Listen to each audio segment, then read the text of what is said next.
Good afternoon. I'm Tony Russell. I'm the Communications Advisor for the White House Office of Energy and Climate Change.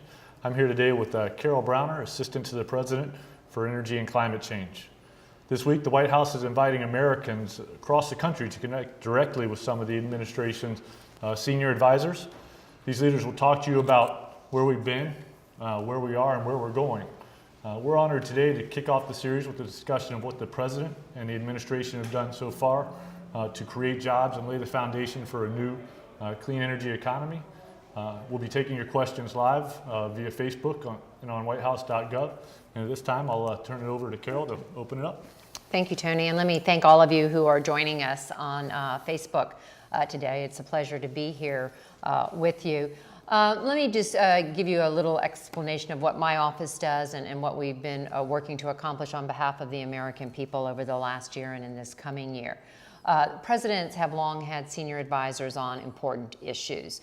This president chose to create a new position in the White House, a position for a senior advisor on energy and climate change. And he did that because he believes this issue is so important to our security, to our future, and to the jobs we need to create to make us competitive in the global in the global demand for clean energy technologies. And so what my office has been doing is working closely with the president, working with cabinet members to bring to communities and to bring to the states and to bring across the country a real change in our energy future. And what that means is we need to break our dependence on foreign oil, we need to create a new generation of clean energy jobs, and we need to put a cap on the dangerous pollutants that contribute to climate change. Last year, we focused our work initially with Congress on securing dollars in the Recovery Act, over $80 billion for clean energy technologies. Those dollars are rolling out, the jobs are being created, and later this week we'll have a report on some of those jobs that will be available. We worked with the EPA and the Department of Transportation and all of the major automobile manufacturers to secure an agreement on the cleanest cars ever for the people of this country. The law said we needed to have cars that were 35 miles per gallon by 2020. We were able, by working cooperatively, to reach an agreement for 35.5 miles per gallon by 2016 and the first ever greenhouse gas standards. And what that means for Americans is that when you fill up your car, a gallon of gas will go further. And finally, we worked with Congress to develop comprehensive energy legislation. The House passed a bill earlier in the middle of last year, and now we're working in the Senate. Some of the committees have already acted in the Senate, and there's a bipartisan group of Senator Kerry, Senator Graham from South Carolina, and Joe Lieberman working to put together a comprehensive bill for consideration later this year in the Senate. So we think we're off to a very good start in terms of changing our country's energy future, and we look forward to the conversation today. Great. We're getting lots of questions so far, so I'll go ahead and start with the question from Orlando Gutierrez. Living here in the Southwest, I really want to see a solar panel on every house and business. It is shameful that the rest of the world is bypassing us in technological prowess. So I guess this question is, what are we doing to maintain our competitiveness? Well, we agree. We want to see a solar panel, a wind turbine, wherever it's appropriate. And the single most important thing we can do to get those facilities in place is to give the private sector the kind of certainty and predictability that comprehensive energy legislation will give them. The reason we make investments in new technologies is because there is a demand, because there are people out there who want to use those technologies. Right now, we don't have those signals in place, and I meet with business leaders every week who say to me, I need to understand what's going to be required of me. I need to know that if I make an investment, that I'll be able to get a return on that investment. And so we've been working, as I said, with Congress to get comprehensive energy legislation, which would include things like a renewable energy standard, a standard that would say we're going to get so much of our energy from renewable sources. And we think that would really stand us in good stead in terms of driving the demand. And then We will be able to build the facilities here to manufacture the component parts of solar and wind farms, and hopefully lead the world in the global competition. Now, the president likes to point out that this country, our country, was at the forefront of creating these technologies, but we're not at the forefront today in manufacturing and selling those technologies, and we need to be, and we want to be. On Friday, the president announced almost more than $2 billion in tax credits for companies who are willing to make investments, create good American jobs to build these technologies. And that's an important first step. The next step is to get the certainty, and we get that through comprehensive legislation with Congress. Okay, Richard West, pardon me if I mispronounce this, Melquin, he asked a question about tax credit policy needs the production tax credit policy needs to be multi-year so that companies can invest in long-term renewable projects. Does anyone know if this has been done yet? This is obviously a very informed questioner here. There have, over the years, been production tax credits for wind farms, for solar, for other types of renewable energy. They have not been consistent. In some instances, they've been extended for longer periods of time for certain parts of the renewable industry, but not for other parts of the renewable industry. One of the things we were able to do in the Recovery Act is get greater consistency for these production tax credits. And let me just briefly explain what a production tax credit. Once you build your wind farm, you build your solar farm, when you turn it on, you have to actually make it operational, then you are eligible for a tax credit. And we do have some of those in place now, and I certainly agree with the questioner that these have been tremendously valuable in stimulating the investments in these new renewable technologies, and we want to continue to see those investments into the future. Thank you. Scott Hines asked a good question I've been asking myself, actually. What tax breaks can you suggest for the average homeowner that will provide some incentive for being greener? Well, there are existing tax credits, and I'm not the authority on it, so I'll refer you to an IRS website. But in the Recovery Act, we were able to get some homeowners tax credits. So, for example, if you replace, I think it's a certain air conditioning and heating systems. I think if you insulate your home, if you upgrade your windows to certain efficiency standards, there are tax credits that are available today. And as I said, I'm not the expert, so please don't do any of these things without checking with the IRS on what is eligible, because there are some really important instructions associated with these tax credits. But a real opportunity for homeowners who want to make investments in upgrading their houses. And what we've found over the years, and people who pay attention to individual homeowner energy use, is these can be quite efficient. In other words, you can get a payback in terms of a lower monthly bill pretty quickly for some of these investments. Well worth the dollars spent. There have been a couple of comments coming across about appliance efficiency. Maybe you can go a little bit more into the appliance efficiency program.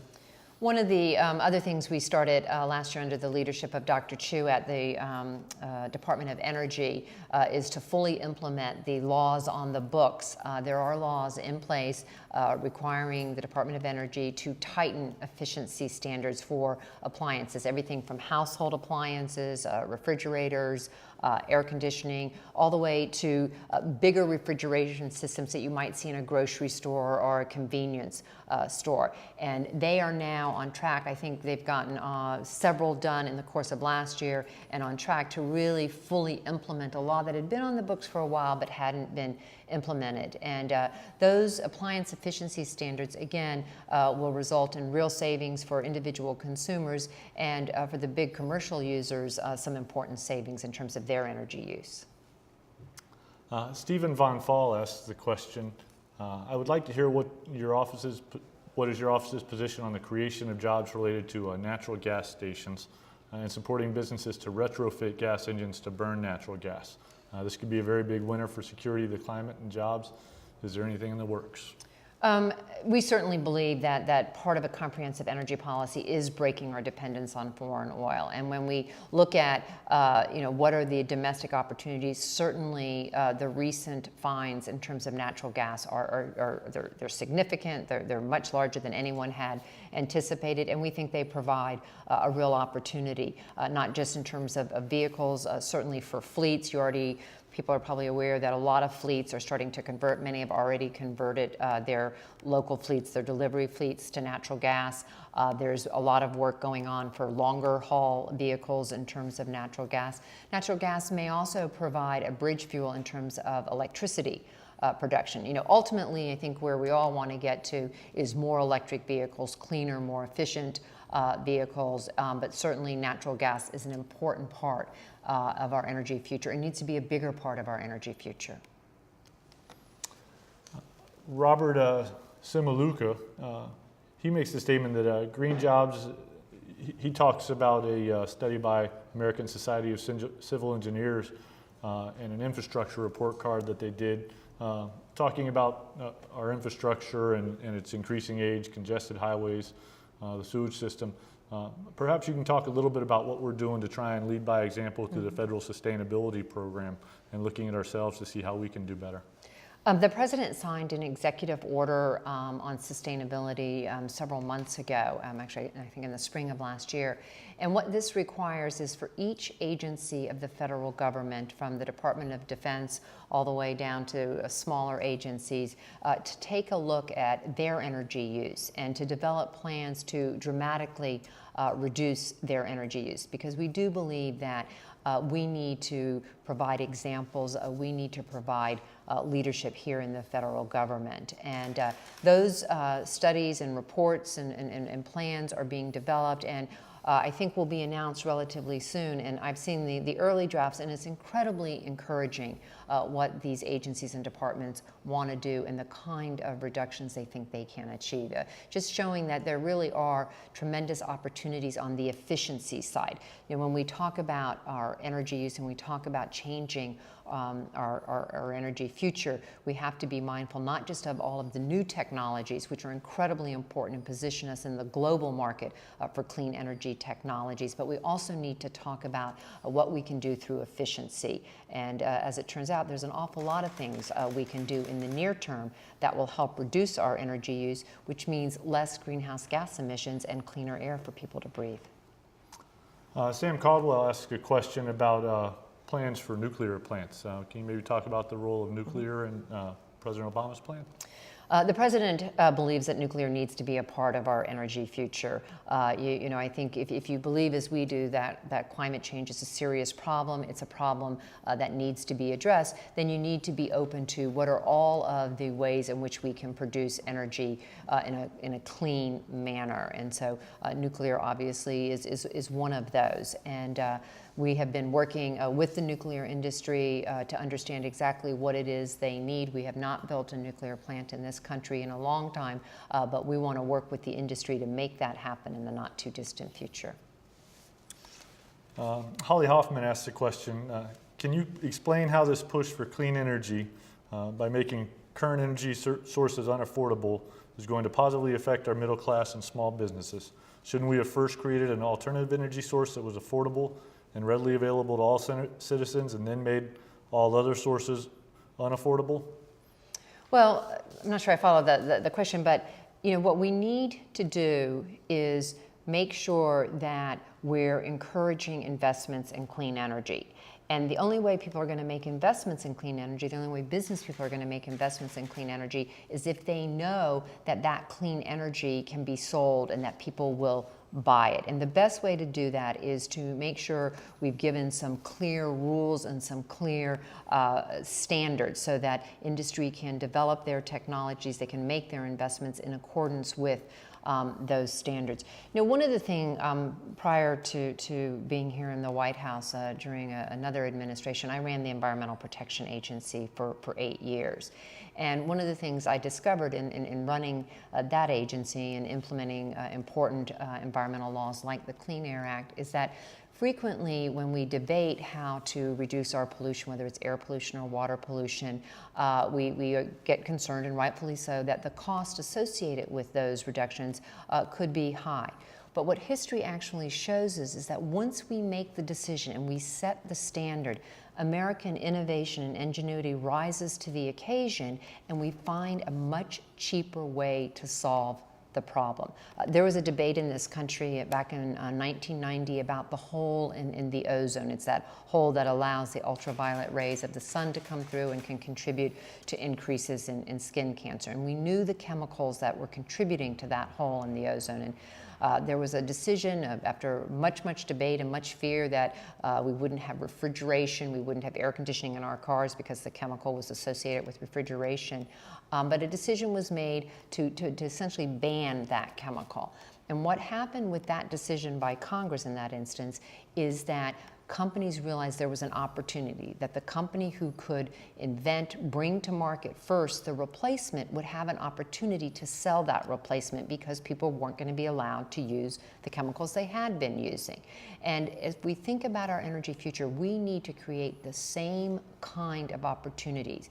And I feel quite confident, based on the experience of the Clean Air Act and the Clean Water Act, that when we put in place those deadlines, those requirements, that what we're going to find is, once again, American innovation and ingenuity is going to rise to the occasion, and we're going to get a much cheaper solution to the problem than we can anticipate today. Patricia McGann asked a good question.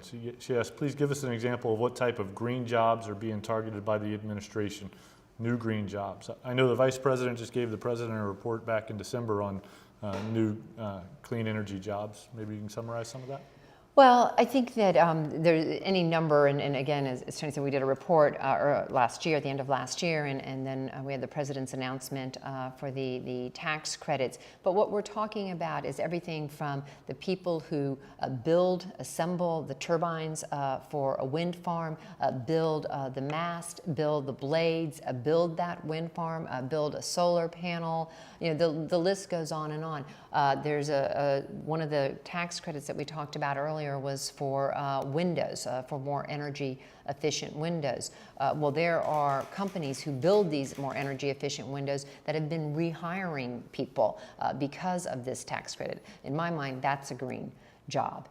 It's a combination of doing things that we've been doing and doing more of them, but it's also about creating a different type of job and a different type of skill set so that we can build the facilities we need here in the United States, whether it be a battery manufacturing facilities for battery operated cars, or it be the wind turbines or the solar panels, but also so that we can then develop an export market. There is a tremendous global demand for these clean energy technologies, and we need to be, the United States needs to be at the forefront of meeting that demand.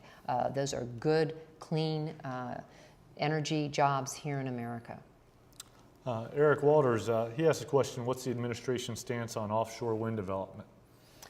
The Secretary of Interior, who is responsible for the permitting and siting of offshore wind, Ken Salazar, put in place a process last year that will allow for those companies looking to develop offshore wind to move through the siting process and get the kind of permits. There's a lot of opportunity offshore to generate some important clean energy, and we want to take advantage of that.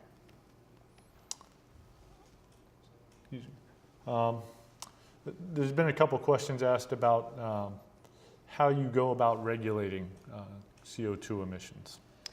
Well, what we believe and what the President believes is the best way to do it is to put a cap on how much of these dangerous pollutants can be in the environment, and then to use a trading mechanism. Companies that emit have to carry allowances for their emissions.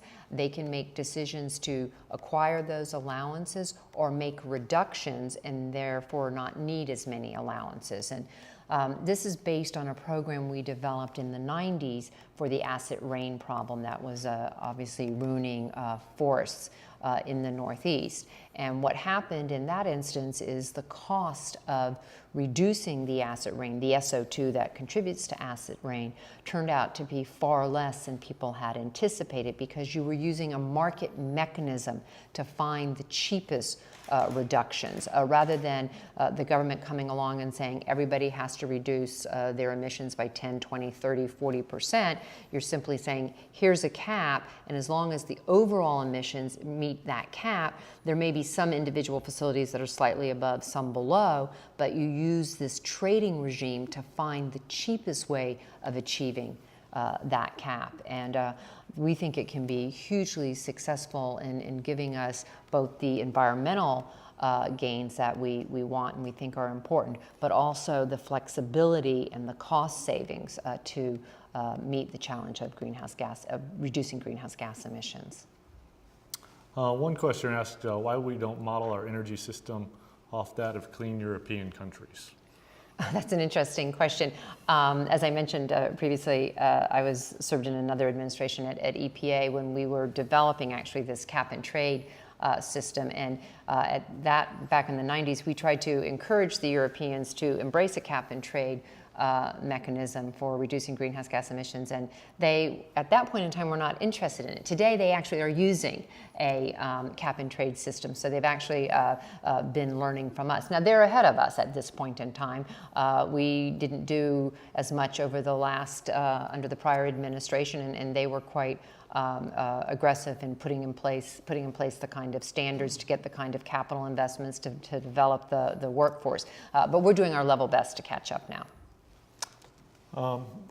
Jason Colano asked, wouldn't having a firm international treaty that sets standards that our scientists at NASA and others recommend be a good way to start a global green economy? I think maybe a good opportunity to talk about the efforts at Copenhagen and other international programs. Well, I'm sure as many of you listening today know, the President in the mid part of December traveled to the International Climate Change meeting in Copenhagen. I had the honor of traveling with him.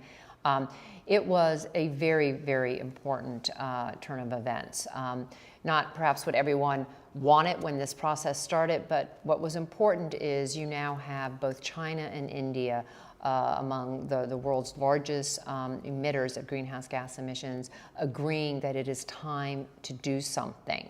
And that hadn't happened previously, and so we are very encouraged by the progress that happened at Copenhagen. It is not a binding legal agreement that was entered into. It is an accord, and countries will subscribe to it appropriately.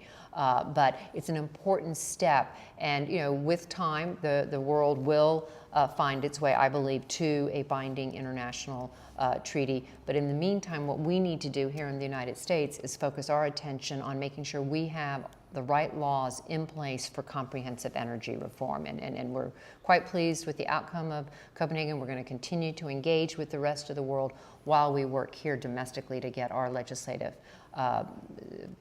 bill passed. Here's another good question. Can you talk about environmental education's role in the rethinking that needs to happen in order for a shift to take place in terms of how we treat the resources we have? I do think it's important to educate ourselves, to educate our children. I'll give you a simple example. One of the programs in the Recovery Act is something referred to as smart meters. And what smart meters do is give us as consumers the opportunity to understand within our home how we're using energy, when we're using energy, can we use a little bit less energy. And what the studies have found is that when people become aware of how much energy they're using, they make decisions to use their energy more wisely.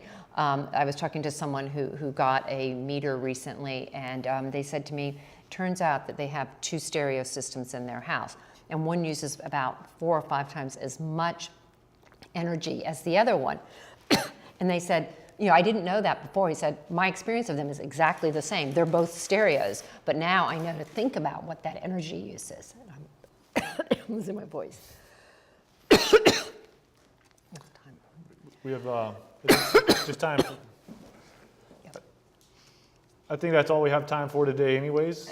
Thank you Sorry, I very didn't mean to lose my voice on people. Thank you very much, everybody, for participating. Great questions, great comments. We hope you'll join us again tomorrow, where I think it's going to be Ben Rhodes from the National Security Council talking about President Obama and foreign policy and national security programs. And I don't really have my voice back, but let me also thank everybody for joining us today, and hope you can join us throughout the week. Thank you.